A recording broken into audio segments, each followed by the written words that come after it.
ನಮಸ್ಕಾರ ವೀಕ್ಷಕರೇ, welcome to ನಮಸ್ತೆ ಇಂಡಿಯಾ ಕುಕಿಂಗ್ ಚಾನಲ್. ಇವತ್ತು ನಮ್ಮ ಚಾನಲ್ನಲ್ಲಿ ಹುರುಳಿಕಾಳು ರಸಂ, ಹುರುಳಿಕಾಳು ಚಟ್ನಿ ಮತ್ತು ಹುರುಳಿಕಾಳು ಉಸ್ಲಿ ಮಾಡೋದು ಹೇಗೆ ಅನ್ನೋದನ್ನು ನೋಡೋಣ. 200 ಗ್ರಾಂ ಹುರುಳಿಕಾಳನ್ನು ತಗೊಂಡಿದ್ದೀನಿ. ಇದನ್ನು ಒಂದು ಪಾತ್ರೆಯಲ್ಲಿ ಹಾಕಿ ಹುರುಳಿಕಾಳಿನ 2ರಷ್ಟು ಅಥವಾ ಅದಕ್ಕಿಂತ ಜಾಸ್ತಿ ನೀರನ್ನು ಹಾಕಿ ನೆನೆಗಿಡ್ತಾ ಇದ್ದೀನಿ. ಇದನ್ನ 12 ಅವರ್ ನೆನೆಗೆ ಬಿಡಬೇಕು, ಅಂದ್ರೆ ಅರ್ಧ ದಿನ. ರಾತ್ರಿ ನೆನೆಸಿಟ್ಟು ಬೆಳಗ್ಗೆ ಅಡುಗೆಗೆ ಇದನ್ನ ಯೂಸ್ ಮಾಡ್ತಾ ಇದ್ದೀನಿ. ಹುರುಳಿಕಾಳು ಚೆನ್ನಾಗಿ ನೆಂದಿದೆ. ಇದರಲ್ಲಿರುವ ನೀರನ್ನ ಚೆಲ್ಬಿಟ್ಟು 2 ರಿಂದ 3 ಬಾರಿ ಚೆನ್ನಾಗಿ ತೊಳಿಬೇಕು. ತೊಳೆದಿರುವ ಕಾಳನ್ನ ಕುಕ್ಕರ್ನಲ್ಲಿ ಹಾಕ್ತಾ ಇದ್ದೀನಿ. ಕಾಳನ್ನ ಬೇಯಿಸೋದಿಕ್ಕೆ ನೀರನ್ನ ಸ್ವಲ್ಪ ಜಾಸ್ತಿನೇ ಹಾಕ್ತಾ ಇದ್ದೀನಿ. ಈ ನೀರಿನಿಂದಾನೇ ರಸಮನ್ನ ಮಾಡಬೇಕು. ಸ್ವಲ್ಪ ಉಪ್ಪನ್ನ ಹಾಕ್ತಾ ಇದ್ದೀನಿ. ಕುಕ್ಕರ್ನ ಮುಚ್ಚಳವನ್ನ ಹಾಕಿ ವಿಜಿಲಿಟ್ಟು ಕಾಳನ್ನ ಸಾಫ್ಟ್ ಆಗಿ ಬೇಯಿಸ್ಕೊಬೇಕು. ನಾನು 5 ಲೀಟರ್ನ ಕುಕ್ಕರ್ನಲ್ಲಿ 3 ರಿಂದ 4 ವಿಜಿಲಿಟ್ಟು ಕಾಳನ್ನ ಸಾಫ್ಟ್ ಆಗಿ ಬೇಯಿಸ್ಕೊಂಡಿದ್ದೀನಿ. ವಿಜಿಲ್ ಆಗಿ ಇವಾಗ ತಣ್ಣಕ್ಕಾಗಿದೆ.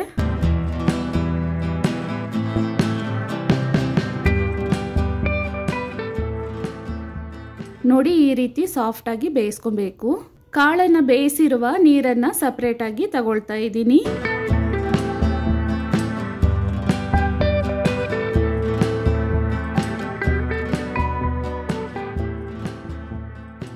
ಬೇಯಿಸಿರುವ ಹುರುಳಿಕಾಳಲ್ಲಿ ಅರ್ಧ ಭಾಗವನ್ನ ಉಸ್ಲಿಗೆ ತಗೊಳ್ತಾ ಇದ್ದೀನಿ. ಇನ್ನು ಅರ್ಧ ಭಾಗವನ್ನ ಚಟ್ನಿಗೆ ಸ್ವಲ್ಪ ನೀರು ಸಮೇತ ಇಟ್ಕೊಂಡಿದ್ದೀನಿ. ಮೊದಲಿಗೆ ಹುರುಳಿಕಾಳಿನ ಚಟ್ನಿಯನ್ನ ಮಾಡ್ಕೊಳ್ಳೋಣ.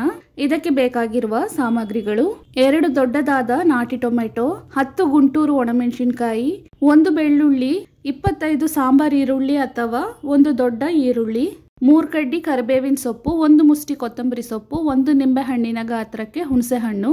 ಒಂದು ಬಾಣಲಿಯಲ್ಲಿ 2 ಚಿಕ್ಕ ಸೌಟಷ್ಟು ಎಣ್ಣೆಯನ್ನ ಹಾಕ್ತಾ ಇದ್ದೀನಿ. ಎಣ್ಣೆ ಬಿಸಿ ಆದ್ಮೇಲೆ 1 ಟೀ ಸ್ಪೂನ್ ಕಡಲೆಬೇಳೆ, 1 ಟೀ ಸ್ಪೂನ್ ಉದ್ದಿನ ಬೇಳೆಯನ್ನ ಹಾಕಿ ಸ್ವಲ್ಪ ಬಾಡಿಸ್ಕೊಳ್ತಾ ಇದ್ದೀನಿ. ಅರ್ಧ ಟೀ ಸ್ಪೂನ್ ಜೀರಿಗೆಯನ್ನ ಹಾಕಿ ಉದ್ದಿನ ಬೇಳೆ ಕಡಲೆಬೇಳೆ ಕಂದು ಬಣ್ಣ ಬರೋವರೆಗೂ ಬಾಡಿಸ್ಕೊಬೇಕು. ಇದಾದ್ಮೇಲೆ ಈರುಳ್ಳಿ, ಟೊಮ್ಯಾಟೊ, ಬೆಳ್ಳುಳ್ಳಿ, ಒಣಮೆಣಸಿನಕಾಯನ್ನ ಮೊದಲಿಗೆ ಹಾಕ್ತಾ ಇದ್ದೀನಿ.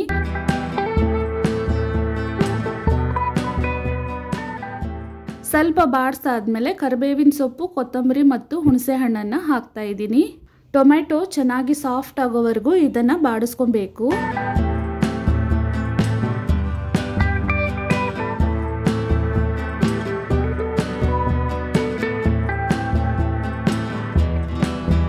ನೋಡಿ, ಈ ರೀತಿ ಬಾಡಿಸಾದ್ಮೇಲೆ ಬೇಯಿಸಿರುವ ಹುರುಳಿಕಾಳನ್ನ ಸ್ವಲ್ಪ ನೀರು ಸಮೇತ ಹಾಕ್ತಾ ಇದ್ದೀನಿ. ಇನ್ನೂ ಸ್ವಲ್ಪ ನೀರು ಬೇಕಾಗತ್ತೆ, ಆದ್ರಿಂದ ಹುರುಳಿಕಾಳು ಬೇಯಿಸಿರುವ ನೀರನ್ನ ಹಾಕ್ತಾ ಇದ್ದೀನಿ. ರುಚಿಗೆ ತಕ್ಕಷ್ಟು ಉಪ್ಪನ್ನ ಹಾಕ್ತಾ ಇದ್ದೀನಿ. ಕಾಳನ್ನ ಬೇಯಿಸ್ಬೇಕಾದ್ರೇನು ಸ್ವಲ್ಪ ಉಪ್ಪನ್ನ ಹಾಕಿದ್ದೀವಿ, ಆದ್ರಿಂದ ಅದನ್ನ ನೋಡಿ ಹಾಕೊಬೇಕು. ಒಂದ್ಸಲ ಚೆನ್ನಾಗಿ ಮಿಕ್ಸ್ ಮಾಡಾದ್ಮೇಲೆ ಸ್ಟವ್ ಅನ್ನ ಆಫ್ ಮಾಡಿಬಿಟ್ಟು ಇದನ್ನ ಪೂರ್ತಿಯಾಗಿ ತಣ್ಣಕ್ಕೆ ಮಾಡ್ಕೊಬೇಕು. ಹುರುಳಿಕಾಳು ಇವಾಗ ಚಟ್ನಿ ಮಾಡೋದಕ್ಕೆ ತಯಾರಾಗಿದೆ. ಮಿಕ್ಸಿ ಜಾರ್ನಲ್ಲಿ ಇದನ್ನ ಹಾಕೊಳ್ತಾ ಇದ್ದೀನಿ. ಈ ಚಟ್ನಿಯಲ್ಲಿ ಉಪ್ಪು, ಹುಳಿ, ಖಾರ ಎಲ್ಲ ಕರೆಕ್ಟಾಗಿ ಇರಬೇಕು. ಆಗ ಮಾತ್ರ ಚಟ್ನಿ ತುಂಬ ಟೇಸ್ಟಿಯಾಗಿರುತ್ತೆ.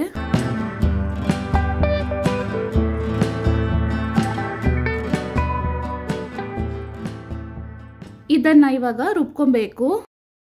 ಪೂರ್ತಿಯಾಗಿ ನುಣ್ಣಕ್ಕಾಗೋದೇನು ಬೇಕಾಗಿಲ್ಲ, ಸ್ವಲ್ಪ ತರ್ತರಿಯಾಗಿನೇ ರುಬ್ಕೊಬೇಕು. ಇದನ್ನ ರುಬ್ಬೋದಿಕ್ಕೆ ಹುರುಳಿಕಾಳು ಬೇಯಿಸಿರುವ ನೀರನ್ನೇ ಹಾಕಿ ರುಬ್ಬೇಕು. ಇವಾಗ ಆಗಿದೆ. ಇದನ್ನ ಒಂದು ಪಾತ್ರೆಯಲ್ಲಿ ಹಾಕ್ತಾ ಇದ್ದೀನಿ. ಇದಾದ್ಮೇಲೆ ಈ ಚಟ್ನಿಗೆ ಒಗ್ಗರಣೆಯನ್ನ ಮಾಡ್ಕೊಳ್ಳೋಣ. ಒಂದು ಬಾಣಲಿಯಲ್ಲಿ 3 ಚಿಕ್ಕ ಸೌಟಷ್ಟು ಎಣ್ಣೆಯನ್ನ ಹಾಕೊಳ್ತಾ ಇದ್ದೀನಿ. ಎಣ್ಣೆ ಚೆನ್ನಾಗಿ ಬಿಸಿ ಆದ್ಮೇಲೆ ಅರ್ಧ ಟೀ ಸ್ಪೂನ್ ಸಾಸಿವೆ ಪೂರ್ತಿಯಾಗಿ ಸಿಡಿದಾದ್ಮೇಲೆ 1/4 ಟೀ ಸ್ಪೂನ್ ಜೀರಿಗೆ ಸ್ವಲ್ಪ ರೋಸ್ಟ್ ಆದ್ಮೇಲೆ 5 ರಿಂದ 6 ಕರಿಬೇವಿನ ಎಲೆ ಮತ್ತು 2 ಒಣಮೆಣಸಿನಕಾಯಿಯನ್ನ ಹಾಕಿ ಬಾಡಿಸ್ಕೊಳ್ತಾ ಇದ್ದೀನಿ. ಒಣಮೆಣಸಿನಕಾಯಿನ ಬಣ್ಣ ಬದಲಾಗಿದ ತಕ್ಷಣ ಸ್ಟವ್ ಅನ್ನ ಆಫ್ ಮಾಡಿ ಈ ಒಗ್ಗರಣೆಯನ್ನ ರುಬ್ಬಿರುವ ಹುರುಳಿಕಾಳು ಚಟ್ನಿಯಲ್ಲಿ ಹಾಕಿ ಮಿಕ್ಸ್ ಮಾಡ್ಕೊಳ್ತಾ ಇದ್ದೀನಿ. ಈ ಹುರುಳಿಕಾಳು ಚಟ್ನಿಯನ್ನ ಬಿಳಿ ಅನ್ನದಲ್ಲಿ ಹಾಗೇನೆ ಮಿಕ್ಸ್ ಮಾಡಿ ತಿನ್ಬಹುದು. ಅನ್ನದಲ್ಲಿ ಹುರುಳಿಕಾಳು ರಸಮನ್ನ ಹಾಕೊಂಡು ಚಟ್ನಿಯನ್ನ ಸೈಡ್ ಡಿಶ್ ಆಗಿ ಇಟ್ಕೊಂಡು ತಿನ್ಬಹುದು. ಹುರುಳಿಕಾಳು ಚಟ್ನಿ ಇವಾಗ ತಯಾರಾಗಿದೆ. ಇದಾದ್ಮೇಲೆ ಉಸ್ಲಿಯನ್ನ ಮಾಡ್ಕೊಳ್ಳೋಣ. ಬೇಯಿಸಿರುವ ಹುರುಳಿಕಾಳು 100 ಗ್ರಾಂ, 5 ಹಸಿರು ಮೆಣಸಿನಕಾಯಿ, ಕಟ್ ಮಾಡಿರುವ ಚಿಕ್ಕದಾದ ಈರುಳ್ಳಿ, 1 ಕಡ್ಡಿ ಕರಿಬೇವಿನ ಸೊಪ್ಪು, ತುರಿದ ತೆಂಗಿನಕಾಯಿ ಮತ್ತು ಕೊತ್ತಂಬರಿ ಸೊಪ್ಪು. ಒಂದು ಬಾಣಲಿಯಲ್ಲಿ ಸ್ವಲ್ಪ ಎಣ್ಣೆಯನ್ನ ಹಾಕೊಳ್ತಾ ಇದ್ದೀನಿ. ಎಣ್ಣೆ ಬಿಸಿ ಆದ್ಮೇಲೆ ಅರ್ಧ ಟೀ ಸ್ಪೂನ್ ಸಾಸಿವೆ, ಸಾಸಿವೆ ಚೆನ್ನಾಗಿ ಸಿಡಿದಾದ್ಮೇಲೆ 1 ಟೀ ಸ್ಪೂನ್ ಉದ್ದಿನ ಬೇಳೆಯನ್ನ ಹಾಕಿ ಲೈಟ್ ಕಂದು ಬಣ್ಣ ಬರೋವರೆಗೂ ಬಾಡಿಸ್ಕೊಳ್ತಾ ಇದ್ದೀನಿ. ಇದಾದ್ಮೇಲೆ ಹಸಿರು ಮೆಣಸಿನಕಾಯಿ, ಈರುಳ್ಳಿ, ಕರಿಬೇವಿನ ಸೊಪ್ಪನ್ನ ಹಾಕಿ ಬಾಡಿಸ್ಕೊಳ್ತಾ ಇದ್ದೀನಿ. ಈರುಳ್ಳಿ ಸ್ವಲ್ಪ ಸಾಫ್ಟ್ ಆಗೋವರೆಗೂ ಬಾಡಿಸ್ಕೊಬೇಕು. ಇದರಲ್ಲೇ ಸ್ವಲ್ಪ ಅಂದರೆ ಒಂದು 2 ರಿಂದ 3 ಚಿಟಿಕೆಯಷ್ಟು ಅರಿಶಿನದ ಪುಡಿಯನ್ನು ಹಾಕ್ತಾ ಇದ್ದೀನಿ. ಈರುಳ್ಳಿಯ ಬಣ್ಣ ಸ್ವಲ್ಪ ಬದಲಾಗೋವರೆಗೂ ಬಾಡಿಸ್ಕೊಬೇಕು. ಕಾಳು ಉಸ್ಲಿ ಮಾಡೋದಕ್ಕೂ ಅಷ್ಟೇ ಎಣ್ಣೆಯನ್ನು ಸ್ವಲ್ಪ ಕಡಿಮೆನೇ ಹಾಕೊಬೇಕು. ಇವಾಗ ನೋಡಿ ಈರುಳ್ಳಿಯನ್ನು ಚೆನ್ನಾಗಿ ಬಾಡಿಸಾಗಿದೆ. ಬೇಯಿಸಿರುವ ಹುರುಳಿಕಾಳನ್ನು ಹಾಕ್ತಾ ಇದ್ದೀನಿ. ಇದ್ರ ಜೊತೆಗೇನೆ ತುರಿದ ತೆಂಗಿನಕಾಯಿ, ಕೊತ್ತಂಬರಿ ಸೊಪ್ಪು, ಸ್ವಲ್ಪ ಉಪ್ಪನ್ನು ಹಾಕ್ತಾ ಇದ್ದೀನಿ. ಕಾಳನ್ನು ಬೇಯಿಸ್ಬೇಕಾದ್ರೂ ಉಪ್ಪನ್ನು ಹಾಕಿದ್ದೀವಿ, ಆದ್ರಿಂದ ನೋಡಿ ಹಾಕೊಬೇಕು. ಇದನ್ನು 1 ನಿಮಿಷದವರೆಗೂ ಡ್ರೈ ಮಾಡ್ಕೊಬೇಕು. ತುಂಬಾನೇ ರುಚಿಯಾದ ಹುರುಳಿಕಾಳು ಉಸ್ಲಿ ಇವಾಗ ತಯಾರಾಗಿದೆ.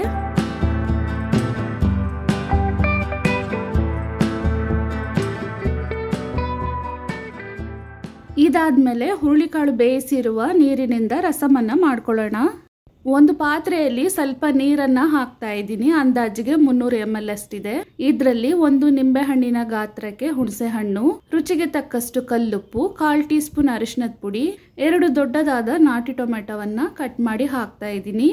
ಇದನ್ನ 7 ರಿಂದ 8 ನಿಮಿಷದವರೆಗೂ ಬೇಯಿಸ್ಕೊಬೇಕು. ಕಾಳನ್ನ ಬೇಯಿಸಿರುವ ನೀರಿನಲ್ಲೂ ಉಪ್ಪಿನಂಶ ಇರುತ್ತೆ, ಆದ್ರಿಂದ ಇದರಲ್ಲೂ ಸಹ ಉಪ್ಪನ್ನ ನೋಡಿ ಹಾಕೊಬೇಕು. ಇವಾಗ ನೋಡಿ ಹುಣಸೆ ಹಣ್ಣು ಮತ್ತು ಟೊಮ್ಯಾಟೊ ಚೆನ್ನಾಗಿ ಬೆಂದಿದೆ. ಸ್ಟವ್ ಅನ್ನ ಆಫ್ ಮಾಡಿಬಿಟ್ಟು ಇದನ್ನ ಪೂರ್ತಿಯಾಗಿ ತಣ್ಣಗೆ ಮಾಡ್ಕೊಬೇಕು. ತಣ್ಣಗಾಗಿರುವ ಹುಣಸೆ ಹಣ್ಣು ಮತ್ತು ಟೊಮ್ಯಾಟೊವನ್ನ ಕೈಯಿಂದ ಚೆನ್ನಾಗಿ ಕಿವುಚ್ಕೊಳ್ತಾ ಇದ್ದೀನಿ.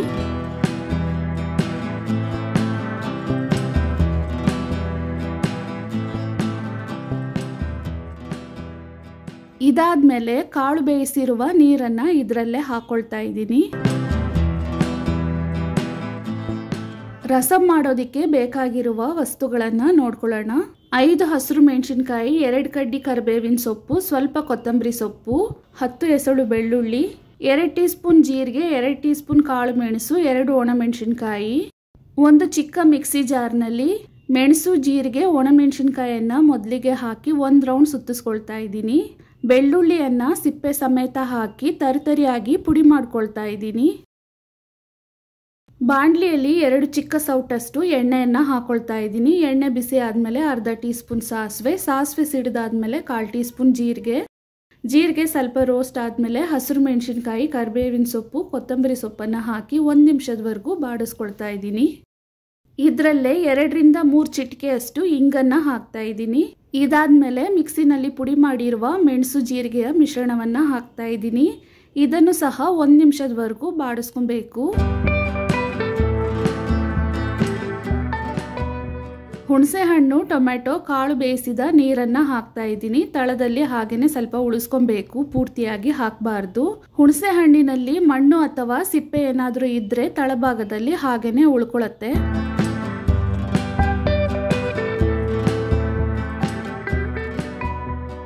ಮೆಣಸು ಜೀರಿಗೆ ರುಬ್ಬಿರುವ ಮಿಕ್ಸಿ ಜಾರ್ನಲ್ಲಿ ಸ್ವಲ್ಪ ನೀರನ್ನ ಹಾಕಿ ಜಾಲಿಸಿ ಅದನ್ನು ರಸಂನಲ್ಲಿ ಹಾಕ್ತಾ ಇದ್ದೀನಿ.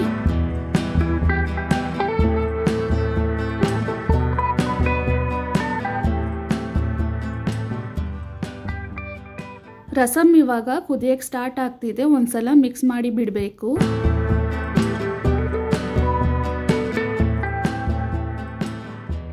ಇವಾಗ ನೋಡಿ ಸೈಡಲ್ಲೆಲ್ಲ ನೊರೆ ರೀತಿ ಬಂದು ಮಧ್ಯದಲ್ಲಿ ಮಾತ್ರ ಕುದೀತಾ ಇದೆ. ಈ ಟೈಮ್ನಲ್ಲಿ ಸ್ಟವ್ ಅನ್ನು ಆಫ್ ಮಾಡಿಬಿಡಬೇಕು. ರಸಮನ್ನು ಒಂದು ಪಾತ್ರೆಯಲ್ಲಿ ಹಾಕ್ತಾ ಇದ್ದೀನಿ. ಕಡಾಯಿನಲ್ಲಿ ಸ್ವಲ್ಪ ನೀರನ್ನು ಹಾಕಿ ಜಾಲಿಸಿ ಅದನ್ನು ಸಹ ರಸಮಲ್ಲಿ ಹಾಕಿ ಮುಚ್ಚಳವನ್ನು ಹಾಕಿ ಮುಚ್ಚಿಡ್ತಾ ಇದ್ದೀನಿ. ತುಂಬಾನೇ ರುಚಿಯಾದ ಹುರುಳಿಕಾಳು ರಸಂ ಇವಾಗ ತಯಾರಾಗಿದೆ. ವೀಕ್ಷಕರೇ, ಈ 3 ರೆಸಿಪಿಗಳು ನಿಮಗೆ ಇಷ್ಟ ಆಗಿದ್ದರೆ ನಮ್ಮ ಚಾನಲ್ ಅನ್ನು ಲೈಕ್ ಮಾಡಿ, ಸಬ್ಸ್ಕ್ರೈಬ್ ಮಾಡೋದನ್ನ ಮರೆಯಬೇಡಿ. ಧನ್ಯವಾದಗಳು.